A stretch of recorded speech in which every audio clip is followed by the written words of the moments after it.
بسم اللہ الرحمن الرحیم اللہ کے نام سے جو رحمان اور رحیم ہے۔ وَلَقَدْ يَسَّرْنَا الْقُرْآنَ لِلذِّكْرِ فَهَلْ مِن مُدَّكِرٍ، ہم نے اس قرآن کو نصیحت کے لیے آسان ذریعہ بنا دیا ہے، پھر کیا ہے کوئی نصیحت قبول کرنے والا؟ یہ جو دوسرا قول ہے اس کو امام ابن جریر نے ترجیح دی ہے، اور وَاحْتَجُّوا بِأَحَادِيث، اس دوسرے قول کی ترجیح کی بنیاد وہ احادیث ہے کہ خود نبی کریم صلی اللہ علیہ وسلم سے یہ وضاحت احادیث صحیحہ کے اندر مروی ہے کہ یہ کون سا دن ہوگا۔ چنانچہ عمران ابن الحسین اور ابو سعید خدری رضی اللہ تعالی عنہما کی روایات میں یہ بات موجود ہے کہ اللہ تعالیٰ آدم علیہ السلام سے فرمائے گا قیامت میں کہ یا آدم، اے آدم، تو آدم علیہ السلام کہیں گے لبیک و سعدیک، میں حاضر ہوں۔ اللہ تعالیٰ فرمائے گا جہنم والوں کو اپنی اولاد میں سے علیحدہ کر دو۔ آدم علیہ السلام فرمائیں گے کہ جہنم والے کتنے ہیں؟ اللہ تعالیٰ فرمائے گا ہر 1000 میں سے 999۔ تو یہ پھر فرمایا کہ یہ وہ وقت ہوگا جس دن کے بچے بوڑھے ہو جائیں گے اور ہر حمل والی حمل ساقط کر دے گی، اور تم لوگوں کو نشے کی حالت میں دیکھو گے جبکہ وہ نشے میں نہیں ہوں گے، مگر خوف ہوگا جس سے وہ ایسے لگیں گے جسے وہ نشے میں ہیں۔ یہ تصریح اس حدیث میں موجود ہے کہ یہ وہ دن ہوگا۔ تو یہ تو لوگوں کے قبروں سے نکلنے کے بعد کا ذکر ہو رہا ہے۔ تو یہ مضمون صحابہ کرام پر بڑا سخت اور گراں گزرا، تو آپ صلی اللہ علیہ وسلم کہنے لگے اللہ کے رسول ایسا پھر کون ہوگا جو بچے گا؟ آپ نے فرمایا خوش ہو جاؤ، یاجوج ماجوج ہزاروں میں ہوں گے، ہزاروں ان سے ہوں گے، اور بکثرت یاجوج ماجوج جہنم میں جائیں گے۔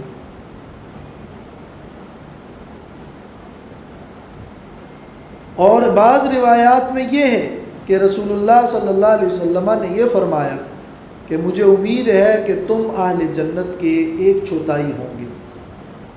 صحابہ نے تکبیر کہی خوشی سے، پھر فرمایا آپ نے اور امید ہے کہ شاید تم 1/3 ہو۔ پھر فرمایا، پھر صحابہ نے تکبیر کہی، پھر فرمایا مجھے امید ہے کہ تم نصف ہو۔ پھر صحابہ نے خوشی سے اللہ اکبر کہا۔ تو اس قسم کی روایات ابن کثیر نے یہاں 7 حدیثیں نقل کی ہیں، 7، اور فرمایا ہے کہ امام ابن جریر نے ان احادیث کی بنا پر اس قول کو ترجیح دی ہے کہ یہ معاملہ جو پیش آئے گا یہ قبروں سے اٹھنے کے بعد پیش آئے گا۔ اگرچہ ظاہری کلام میں حقیقی معنوں میں مناسبت کی بنا پر تو وہ نفخۃ الفزع والا زلزلہ مراد ہے، لیکن ان احادیث کی بنا پر ترجیح اس کو حاصل ہے کہ یہ قبروں سے بیدار ہونے کے بعد اس کیفیت کا تذکرہ جو یہ آگے یوم تزحلو سے کیا جا رہا ہے، وہ احادیث کی بنا پر یہ لوگوں کے قبروں سے بیدار نکلنے کے بعد کا تذکرہ ہے۔ اور ان دونوں میں کوئی ٹکراؤ نہیں ہے، ہوں گے تو یہ دونوں ہی، زلزلہ ابتدائی بھی ہوگا اور آخری والا بھی ہوگا، اور دونوں ہی معاملات پیش آئیں گے۔ صرف یہ کہ اس آیت میں کون سا مراد ہے، تو یہ 2 نقطۂ نظر ہے اور ان دونوں میں کوئی ٹکراؤ اور تضاد تو ہے نہیں، یہ دونوں معاملات پیش آئیں گے۔ آیت ایسی جامع ہے کہ دونوں مراد ہیں اور دونوں ہی اس میں مراد ہو سکتے ہیں۔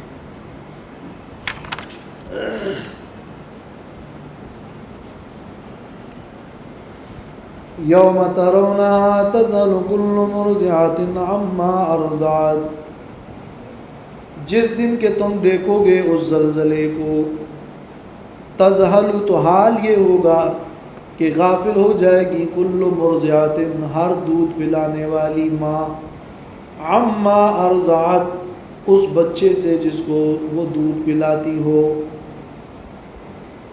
عما ارضعت یعنی ما جو ہے یہ الذی کے معنی میں ہے، یعنی الذی ارضعتہ، یا یہ ما مصدریہ ہے، یعنی عما ارضعت عن ارضاعها، دودھ پلانے سے دودھ پلانے والی ماں غافل ہو جائے گی۔ وَتَضَعُ كُلُّ ذَاتِ حَمْلٍ حَمْلَهَا، اور ساقط کر دے گی ہر حمل والی حملها، اپنے حمل کو۔ یہاں ایک لفظ مرضعتن ہے، عربی میں مرضع یہ بھی کہتے ہیں دودھ پلانے والی ماں کو، اور مرضعتن یہ بھی دودھ پلانے والی عورت کو۔ دونوں میں فرق یہ ہے کہ عملی طور پر بالفعل دودھ پلانے والی کو مرضعہ کہتے ہیں، ایک ہے دودھ پلانے والی اور ایک ہے جس وقت دودھ پلا رہی ہو، عملی طور پر اس وقت اس کو مرضعہ کا لفظ کہا جاتا ہے۔ گویا کہ وہ دودھ پلانے والی صرف یہ نہیں کہ وہ دودھ پلانے والی تھی تو غافل ہوگی، بلکہ دودھ پلاتے وقت ہی غافل ہو جائے گی، وہ ایسی سخت قسم کی وحشت ہوگی۔ اور ذات حملن کے لفظ میں بھی ایک عموم ہے کہ چاہے وہ حمل کتنا ہی ہو اور جتنی مدت کا بھی ہو، لیکن وہ گرا دے گی۔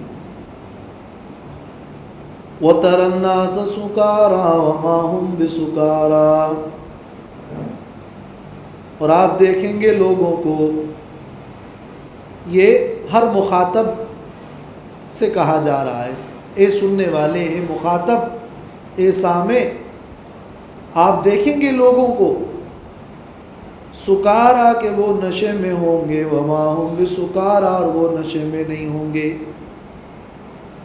یعنی وہ ان کی کیفیت تو نشے والی ہوگی لیکن یہ نشہ خوف کا ہوگا۔ وما ہم بسکارا، حقیقت میں وہ شراب کے کسی نشے میں نہیں ہوگی۔ تو تری الناس سکارا علی التشبیہ، تشبیہ کے انداز میں فرمایا کہ لوگ ایسے ہوں گے جیسے انہوں نے کوئی نشہ کیا اور مدہوش ہوں گے، لیکن وما ہم بسکارا علی الحقیقت من الخمر، شراب پینے کی وجہ سے حقیقت میں وہ نشے میں نہیں ہوں گے، بلکہ وہ خوف کی وجہ سے یہ کیفیت ہوگی۔ ولیکن عذاب اللہ شدید، لیکن اللہ کا عذاب بڑا سخت ہوگا، جس کی خوف اور ہیبت سے ان کی کیفیت یہ ہوگی۔ یوم ترونہا کے اندر جمع کا انداز ہے، جس دن کے تم دیکھو گے اس زلزلے کو، اور وہ ترن الناسا میں واحد کا انداز ہے کہ آپ دیکھیں گے لوگوں کو، اس لیے کہ وہاں ترونہا میں زلزلے کا ذکر ہے، عموم مقصد ہے کہ پورے عموم زلزلے کو تم سب لوگ دیکھو گے، اور سکارا میں تو ہر فرد کو دیکھا جائے گا کہ ایک ایک فرد اس میں گویا کہ نشے کے اندر مدہوش ہوگا، تو وہاں انداز جو ہے وہ ترا اور واحد کا زیادہ مناسب تھا۔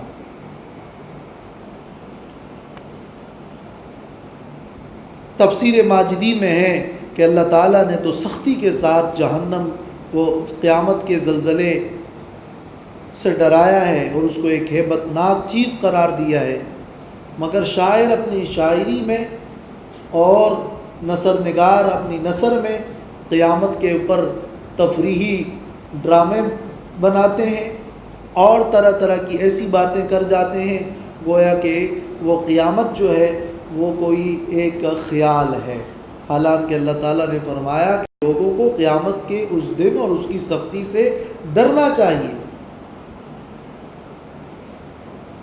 تو ان اعتراضات کی تردید کی ہے کہ جو لوگ سمجھتے ہیں کہ قیامت کیسے قائم ہوگا اور یہ دنیا کا نظام تو گویا از خود چل رہا ہے، آگے بھی عقلی دلائل سے ان کی تردید بیان ہو رہی ہے، اور ساتھ میں اللہ کی ذات اور اللہ کی قدرت اور اللہ کی صفات میں مجادلہ کرنے والوں کے لیے زجر اور وعید ہے۔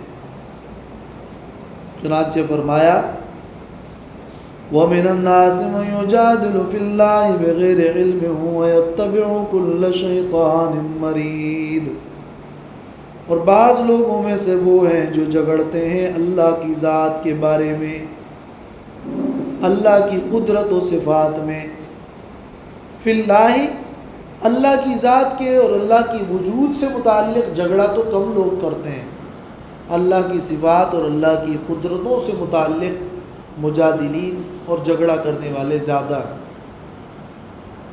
مفسرین فرماتے ہیں کہ اس سے مراد نضر ابن حارث ہے، اور بعض نے ابو جہل اور بعض نے ابی ابن خلف اور دوسرے نام لیے ہیں، کہ جو کہتے تھے کہ فرشتے اللہ کی بیٹیاں ہیں، جو کہتے تھے کہ قرآن تو پچھلے لوگوں کی کہانیاں ہیں، جو کہتے تھے کہ قیامت کا وقوع ناممکن ہے، کہ ہم مٹی ہو جائیں گے پھر زندہ ہوں گے، یہ کیسے ہوگا۔ ان لوگوں کے بارے میں اللہ نے فرمایا جو بغیر علم و دلیل کے اللہ تعالیٰ کی قدرت سے ناشنا ہو کر اور اللہ کی صفات کے منکر بن کر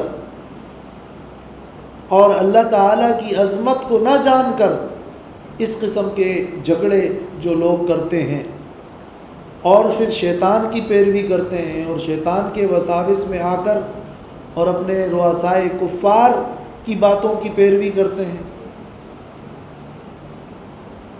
تو وَمِنَ النَّاسِ بعض لوگوں میں وہ ہیں مَن یُجادِلُ فِی اللہ، جو جھگڑتے ہیں اللہ کے بارے میں۔ یجادل جدال سے ہے، یہ جو جدال کا لفظ ہے یہ عربی میں جدلت الحبل، رسی بٹنے کو جدل کہا جاتا ہے۔ کوئی شخص کسی سے بات کرتے ہوئے اپنی بات کو مضبوط کرنا چاہتا ہے، اس کے لیے وہ لڑتا ہے، اس کو کہتے ہیں جدال۔ الزامی دلائل دے کر اپنی رائے کی طرف کسی کو پھیرنا، یہ جدال ہوتا ہے۔ یہ جدال کسی حق کے لیے اور حق بات میں اور سنجیدہ نوعیت میں مباحثہ کرنا مستحسن ہے۔ اللہ تعالیٰ نے فرمایا وَجَادِلْهُمْ بِالَّتِي هِيَ أَحْسَنُ، لیکن یہاں مراد جدال سے وہ جدال ہے جو بغیر علم، بغیر دلیل کے ہو، بغیر علم کے ہو، محض شبہات پیدا کیے جا رہے ہیں۔ اس لیے امام راضی نے تفسیر کبیر میں لکھا ہے بغیر علم کی تشریح میں کہ تخصیص المجادلۃ مع عدم العلم بالدلائل يدل على ان المجادلۃ مع العلم جائزۃ۔ بغیر علم کے مجادلے کا مطلب یہ ہے کہ علم کے ساتھ اگر آپ کسی سے بحث کر کے اپنی رائے کو مضبوط کرنے کی کوشش کرتے ہیں تو یہ جائز، یہ ثابت ہے، اس لیے کہ اس میں مقصد تو کسی اچھے طریقے پر دوسروں کو سمجھانا ہوتا ہے۔ یہاں کج بحثی مراد ہے جو کہ قرآن میں جا بجا اور صورت مومن میں اس جدال کو سے منع کیا گیا ہے، بلکہ حدیث پاک میں ہے کہ جدال فی القرآن کفر، قرآن میں جدال اور جھگڑا کفر ہے، یعنی قرآن میں اس طرح کے شکوک و شبہات پیدا کرنے کی کوشش کرنا یہ کفر کی بات ہے۔ تو چاہیے تو یہ تھا کہ قیامت کے زلزلے کی فکر کرتے، مگر وہ مجادلہ کر رہے ہیں، وہ بحثیں کر رہے ہیں۔ وَيَتَّبِعُ كُلَّ شَيْطَانٍ مَرِيدٍ، مرید کا لفظ جو ہے یہ مرد سے ہے، مرد کا معنی ہوتا ہے خالی، اس لیے امرد بھی اس کو کہتے ہیں جو بغیر داڑھی والا ہو، اس کو امرد کہتے ہیں۔ تو یہاں مراد مرید سے یعنی خیر سے بالکل خالی اور سرکش۔ کتب علیہ انہ من تولاہ فانہ یضلہ ویہدیہ الی عذاب السعیر، وہ شیطان کی بات مانتا ہے، حالانکہ کتب علیہ لکھا گیا ہے اس شیطان کے بارے میں، فیصلہ کیا گیا ہے، کتبہ قضیہ، تفسیر زاد المسیر وغیرہ میں مدارک، فیصلہ کیا گیا ہے اس شیطان کے بارے میں۔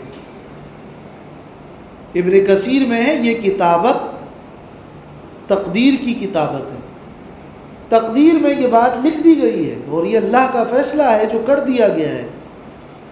شیطان سے متعلق علیہ کا جو مرجع ہے وہ شیطان، اگرچہ وہ من بھی بن سکتا ہے، من الناس من یجادل،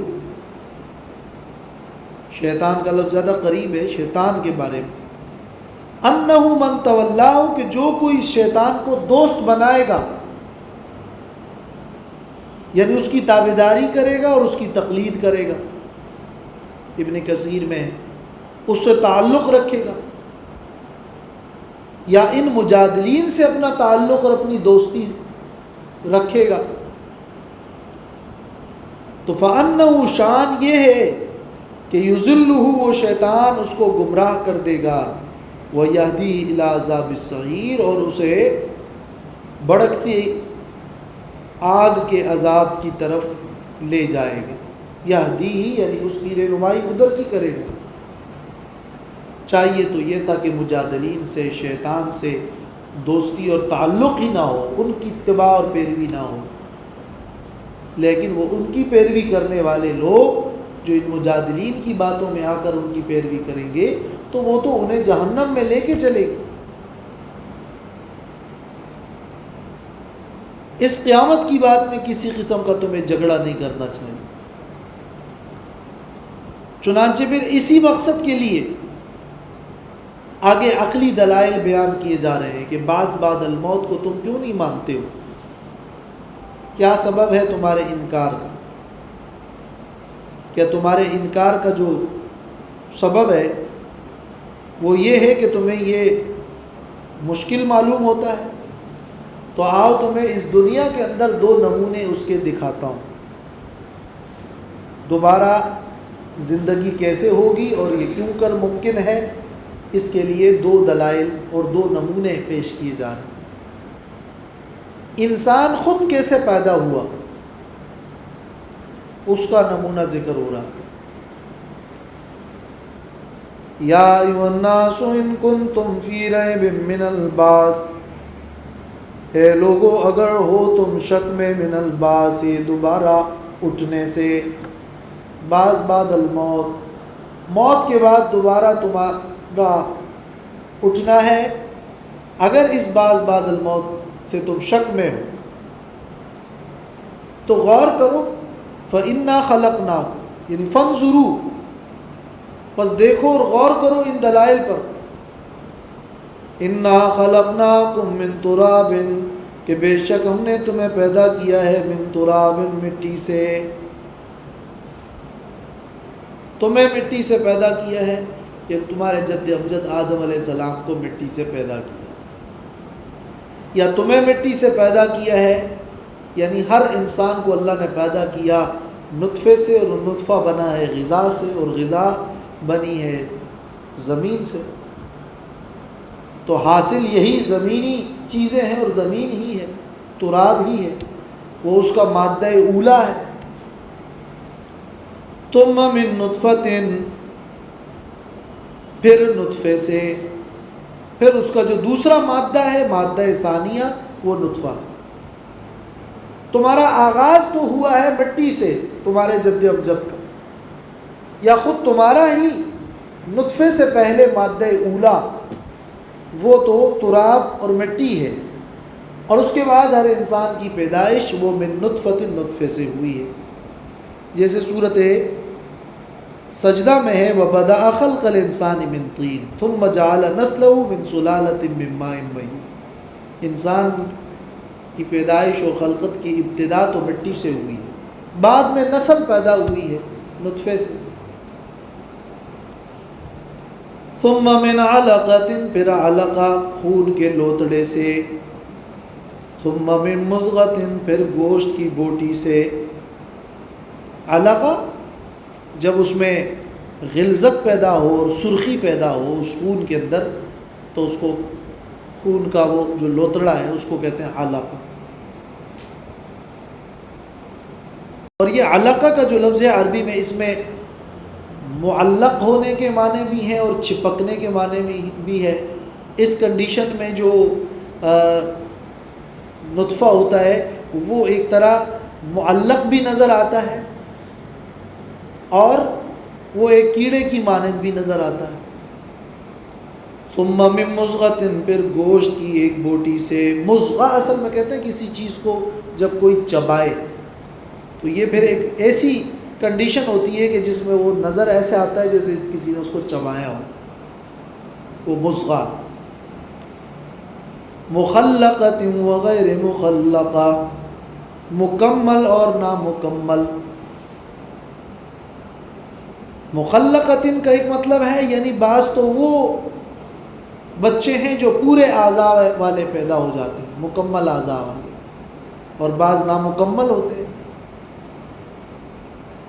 یا یوں کہہ لیں کہ بعض عیبدار ہوتے ہیں، کوئی عیب ان میں ہوتا ہے اور بعض میں عیب نہیں ہوتا۔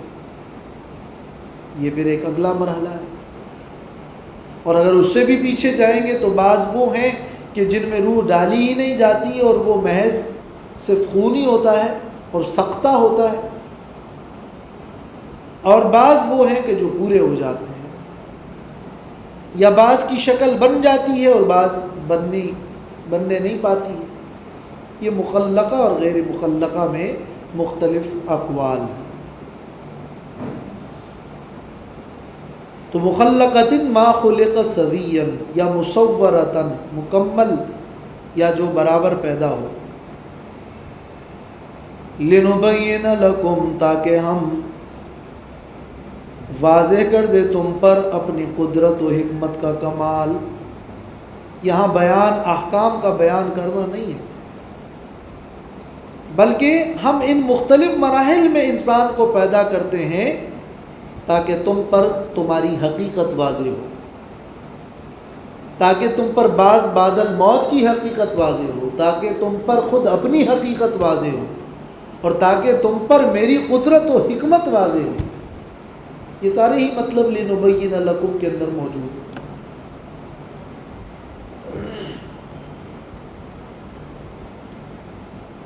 وَنُقِرُّ فِي الْأَرْحَامِ مَا نَشَاءُ، اور ہم ٹھہرائے رکھتے ہیں فی الارحام، رحموں میں، رحم مادر میں، ماں کے پیٹوں میں، ما نشاء، جتنی مدت ہم چاہتے ہیں، الی اجل مسمى، ایک وقت مقررہ تک۔ پھر ہم جتنا چاہتے ہیں تو پیٹ میں رکھتے ہیں، تمہارا اس میں کوئی اختیار نہیں ہوتا، اور یہ اس بچے کی حفاظت کے لیے ضروری بھی ہوتا ہے۔ ثم نخرجکم طفلا، پھر ہم تمہیں نکالتے ہیں بچے کی صورت میں۔ طفلا واحد ہے لیکن یہاں مفہوم جمع کا ہے، یا تو جنس ہے یا عرب کے لوگ کبھی واحد کو جمع کے معنی میں استعمال کرتے ہیں، جیسے والملائکۃ بعد ذلک ظہیر، ظہیر وہاں واحد ہے اور ملائکہ جمع ہے، تو اس طرح کے استعمالات عربی میں ہے۔ یا تم میں سے ہر ایک کو گویا ہم بچہ بنا کر پیدا کرتے ہیں، تو بے اعتبار ہر ایک کے طفلہ واحد ہے۔ ثم لتبلغوا اشدکم، پھر وہ اللہ تمہیں پالتا ہے، پھر ہم تمہیں پالتے ہیں تاکہ تم پہنچو اپنی جوانی تک۔ لتبلغوا اشدکم سے پہلے نربیکم موجود ہے، محذوف ہے، مقدر ہے، یعنی پھر وہ اللہ تمہیں پالتا ہے، پھر ہم تمہیں پالتے ہیں تاکہ تم اپنی جوانی تک پہنچو۔ وَمِنْكُمْ مَنْ يُتَوَفَّى، اور بعض تم میں سے وہ ہوتے ہیں جو وفات پا جاتے ہیں جوانی سے پہلے پہلے۔ وَمِنْكُمْ مَنْ يُرَدُّ إِلَىٰ أَرْذَلِ الْعُمُرِ، اور بعض تم میں وہ ہوتے ہیں جو لوٹا دیے جاتے ہیں ناکارہ عمر کی طرف، بدترین یا نکمی عمر کی طرف، جس میں پھر سے ذہن اور اعضاء کمزور ہوتے جاتے ہیں، بڑھاپا ہوتا ہے اور بڑھاپے میں بھی زیادہ بڑھاپا، وہ ارذل العمر ہے۔ لِكَيْ لَا يَعْلَمَ مِن بَعْدِ عِلْمٍ شَيْئًا، اس کا اثر یہ ہوتا ہے، یہ لام عاقبت ہے، کہ وہ نہیں جانتا جاننے کے بعد کچھ، یعنی باوجود اس کے کہ وہ پہلے بڑا عاقل تھا لیکن پھر اس کی عقل میں کمی آتی رہی، یہاں تک کہ اب وہ اس کنڈیشن میں ہو گیا کہ بہت ساری باتیں اب وہ بھول گیا، بڑھاپے میں بھول گیا، کچھ چیزیں وہ جانتا ہے۔ بالکل لا یعلم کہنے میں ایک مقصد یہ مبالغہ ہے کہ گویا وہ بالکل نہیں جانتا، اور یا ایسی کنڈیشن تک بھی پہنچ جاتا ہے کہ پھر ان کو کچھ نہیں پتہ ہوتا۔ یہ ارذل العمر ہے، جس سے حدیث میں پناہی بھی مانگی گئی ہے کہ اللہم انی اعوذ بک من البخل واعوذ بک من الجبن واعوذ بک من ان ارد الی ارذل العمر۔ کہ اللہ میں تجھ سے پناہی چاہتا ہوں کہ ارذل العمر اور ناکارہ عمر تک پہنچوں۔ یہاں اس میں ارذل العمر میں ایک تو وہ صرف بڑھاپا بھی، جو ابتدائی بڑھاپا ہے وہ بھی شامل ہے، اور اس کی جو انتہا ہے وہ بالکل وہ ناکارہ اور بدترین عمر ہے، وہ تو پھر ارذل العمر ہے ہی۔ بعض سلف سے اس کی عمر بھی مروی ہے کہ بعض نے 75 سال، یا بعض نے 90 سال، یا بعض نے 80 سال، مگر وہ صرف بطور مثال ہے۔ مراد یہ کہ بس پھر ذہنی اور جسمانی کمزوری واقع ہو جاتی ہے۔ اکرمہ سے مروی ہے کہ جو کوئی اللہ کا کلام قرآن پڑھتا ہے ارذل العمر تک اللہ اس کو نہیں پہنچاتا۔ یہ سورہ نحل میں تفسیر زاد المسیر نے نقل کیا ہے، وہاں بھی اس قسم کی آیت ہے۔ یہ اللہ نے انسان کی پیدائش کے یہ مختلف مراحل ذکر کیے، تراب، نطفہ، علقہ، مضغہ، پھر طفل، پھر بعض مر جاتے ہیں اور بعض ارذل العمر تک۔ ان مراحل میں بتانے میں کیا سبق ہے؟ ایک بہت بڑی عقلی استدلال ہے یہ کہ انسان کی پیدائش کس سے ہوتی ہے؟ غذا سے۔ اس غذا کے اندر انسان کا کوئی تخم نہیں ہے، مگر اس غذا سے اللہ نے بچے کو پیدا فرمایا۔